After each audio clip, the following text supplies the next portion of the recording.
Bienvenidos. Vamos a dedicar este vídeo al sueño La inyección de Irma. Es un sueño que Freud utiliza como ejemplo en el método de interpretación onírica que aparece en el capítulo 2 de la interpretación de los sueños. Es el primer sueño analizado atentamente por Freud para demostrar que los sueños son interpretables mediante un método y exponer su tesis de que el sueño es un acto anímico consentido que apunta a un deseo inconsciente, por lo cual requiere ser analizado. En relación a este sueño, Freud escribió en una carta a su por entonces amigo y confidente, el Dr. Fliess, preguntándose si sería reconocido su valor algún día con una placa conmemorativa que dijera: aquí, el 24 de junio de 1895, se le reveló al doctor Sigmund Freud el secreto de sus sueños. 82 años después se hizo realidad. En 1977 fue puesta esa placa conmemorativa en el mismo hotel de Bellevue donde él lo había soñado. Vamos pues al secreto de los sueños que implica el análisis psicoanalítico, es decir, ese que va a hacer el camino a la inversa desde lo que aparece en el sueño y conocemos como contenido manifiesto, en el que aparece el deseo inconsciente deformado, para ir hacia el contenido latente y acercarnos a la realidad psíquica del soñante. Este camino, nos dice Freud, se hace mediante un método que consiste en la división por glosas del texto sagrado, es decir, del relato del sueño. Se toman frases, se toman fragmentos, detalles, para someterlos a la asociación libre, que da lugar a cualquier ocurrencia que vaya surgiendo. Este sueño que Freud tuvo en un momento delicado de su vida está dividido en 21 glosas, a partir de las cuales surgen múltiples asociaciones. Antes de exponer el resumen de contenidos surgidos a partir de estas glosas y a sus interpretaciones, vamos a situar a Irma. Pues sí, que abra la boca. Ese era uno de los reproches que Freud le guardaba a Irma. Hoy sabemos que fue Emma Eckstein, hija de una acomodada familia socialista que vivía en Viena, con la que Freud y su familia tenían una cariñosa amistad. Por aquel entonces era una joven de 27 años, intelectual, activista por la liberación de la mujer, que se formó como psicoanalista. Su tratamiento se vio interrumpido durante la época de veraneo, en un principio libre de la angustia histérica, cuando al parecer Freud le había propuesto una solución que a la paciente le parecía inaceptable, por lo que se interrumpió el tratamiento en desacuerdo. La mayoría de los sueños tienen restos diurnos que van a estar sometidos a los mecanismos de trabajo del sueño. Nos dedicaremos a esta cuestión en un próximo capítulo. Para el caso, lo importante es que conecten con el contenido inconsciente, porque además, en esa apariencia de día a día, van a poder burlar muy fácilmente la censura. En cuanto a estos, como alimento para el sueño, el día previo, Freud tuvo la visita de su amigo y colega Otto, que había visto a Irma y a su familia en la residencia del verano. Así que Freud le preguntó por Irma y Otto le respondió: está mejor, pero no del todo. Freud plantea que esas palabras que le dice Otto quizás fueron el tono con el que lo dijo, le irritaron.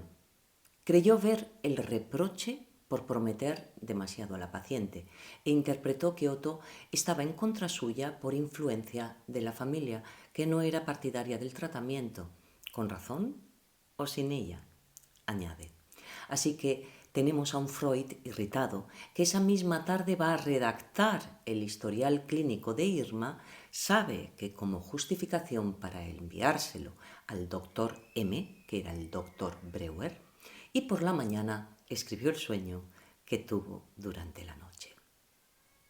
Vamos entonces a por el texto sagrado. En un amplio hall, muchos invitados a los que recibimos, entre ellos Irma, a la que me acerco enseguida para contestar, sin pérdida de momento, a su carta y reprocharle no haber aceptado aún la solución. Le digo, si todavía tienes dolores, es exclusivamente por tu culpa.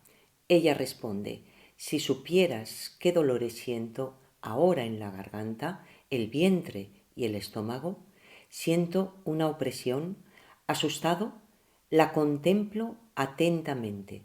Está pálida y abotagada. Pienso que quizá me haya pasado inadvertido algo orgánico. La conduzco junto a una ventana y me dispongo a reconocerle la garganta. Al principio se resiste un poco, como acostumbran hacerlo en estos casos las mujeres que llevan dentadura postiza. Pienso que no la necesita. Por fin abre bien la boca y veo a la derecha una gran mancha blanca y en otras partes singulares escaras grisáceas cuya forma recuerda al de los cornetes de la nariz. Apresuradamente llamo al doctor M, que repite y confirma el reconocimiento. El doctor M presenta un aspecto muy diferente al acostumbrado.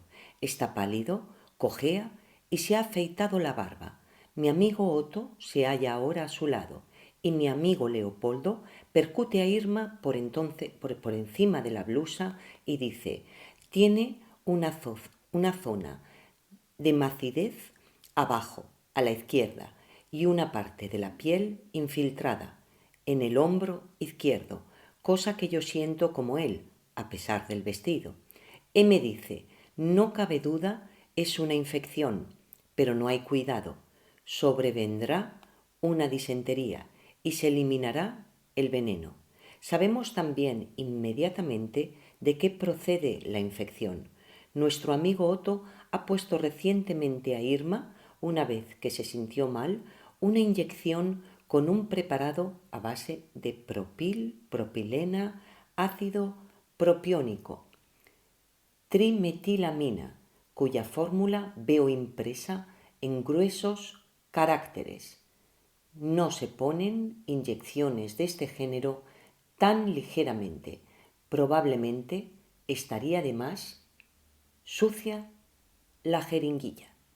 21 glosas se ponen en juego para la producción de asociaciones a partir de las cuales van a ir apareciendo múltiples conexiones entre diferentes elementos que Freud va a ir entremezclando con interpretaciones. Además, Freud va a aprovechar para ir especificando las apariciones de ciertos mecanismos de deformación del sueño, como son la condensación y el desplazamiento, y cómo diferentes elementos que aparecen apuntan a cuestiones que le afectaban en el momento.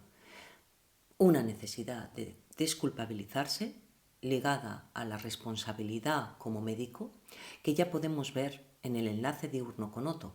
Preocupaciones sobre la salud, entre otras cuestiones a las que Freud va a poner límites, a saber, muerte y sexualidad. Se sitúan en un amplio hall parecido al de la villa en la que estaban veraneando. Freud lo lee como una anticipación que responde al deseo de su mujer de celebrar su fiesta de cumpleaños allí. Entre los invitados incluirían a Irma. Irma se resiste a abrir la boca en el sueño. Va a leerse como una resistencia en el reproche a Irma. Si tienes dolores es por tu culpa y no acepta la solución. Freud reconoce que es un reproche que podría hacerle o que ya ha hecho en la vida despierta en base a una opinión equivocada respecto a la neurosis. Por aquel entonces Freud pensaba que la revelación del significado de los síntomas suponía el final del tratamiento. Que la solución fuera aceptada o no era cosa suya. Advierte que quiere desresponsabilizarse. Es un deseo que también desvela a partir de ese temor por los síntomas que aparece en el sueño, a partir del cual se le insinúan unas dudas sobre la sinceridad de su alarma. Y también aparecería una argumentación para no ser responsable. Si son orgánicos, no le atañen, por lo cual no se podría atribuir un fracaso. En cuanto a los síntomas, también le causan cierta sorpresa. Los dolores de estómago no fueron nunca intensos en Irma, la opresión y el dolor de garganta apenas tenían lugar en el despliegue de síntomas.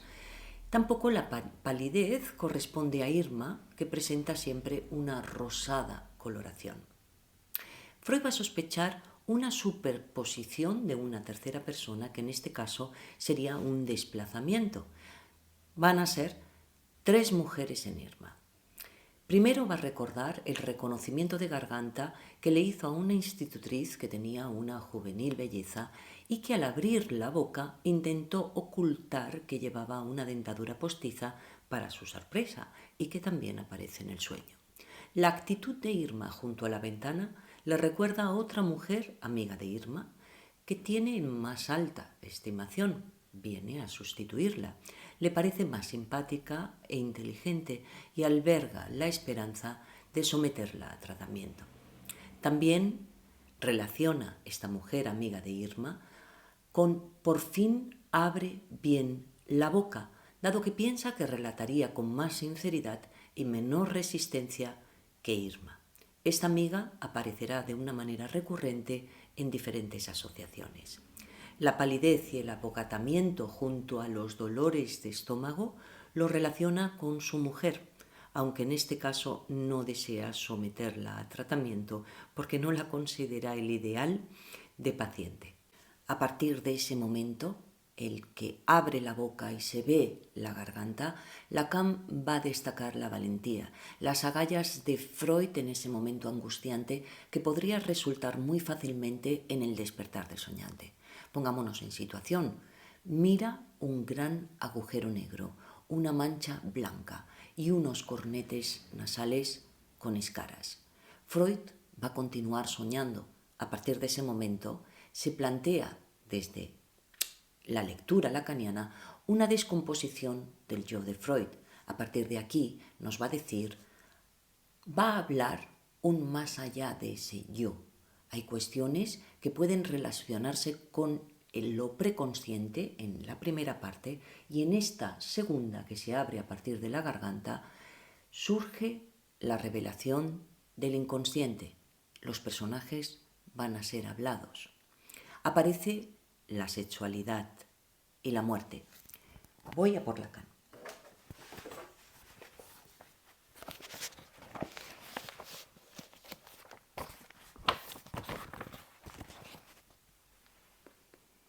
Hay pues aparición angustiante de una imagen que resume lo que podríamos llamar revelación de lo real en lo que tiene de menos penetrable, de lo real sin ninguna mediación posible, de lo real último, del objeto esencial que ya no es un objeto, sino algo ante lo cual todas las palabras se detienen y todas las categorías fracasan, el objeto de angustia por excelencia.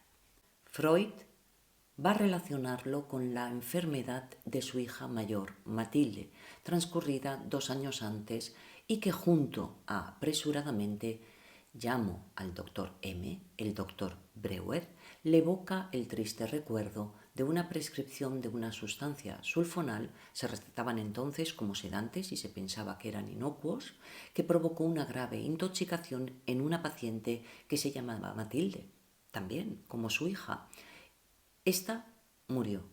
Freud no pudo salvarla, aunque acudió en auxilio del doctor M, el doctor Breuer. Al recordarlo lo lee como una represalia del destino, basada en la ley del talión. Vendría a ser esta Matilde por aquella. Además, se le añade una preocupación por su salud.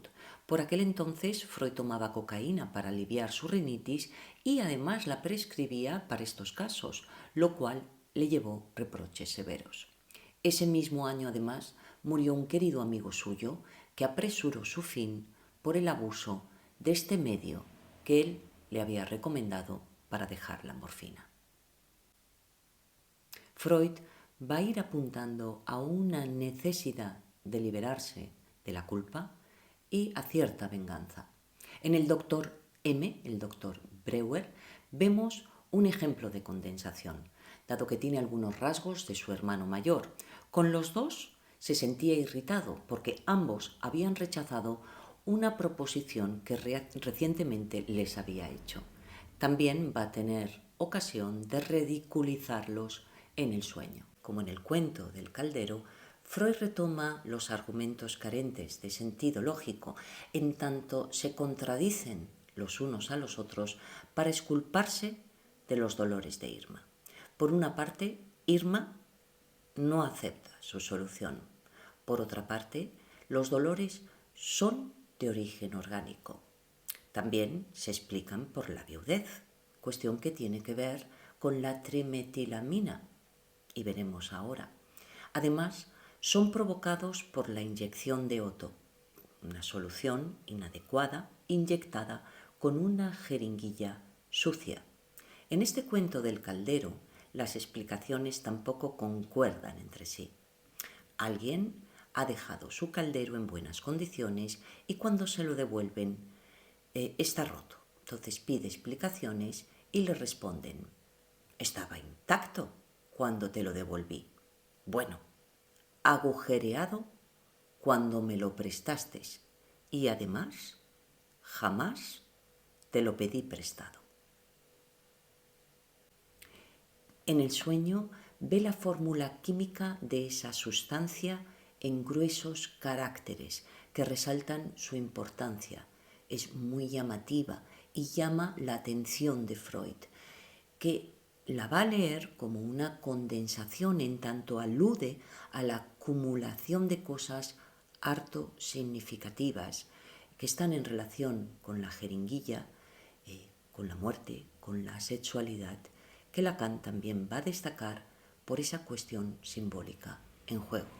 Además, Freud la relaciona con una conversación con Fliess sobre esta, que lee como una alusión a la sexualidad a la que atribuye la máxima importancia en la génesis de la neurosis, planteamiento que pone un deseo por el que trabajó en vida. Para ir acabando, retomo a Lacan en el momento en el que subraya cómo el descubrimiento de su inconsciente, el de Freud, mientras nos habla, no es simplemente para sí mismo.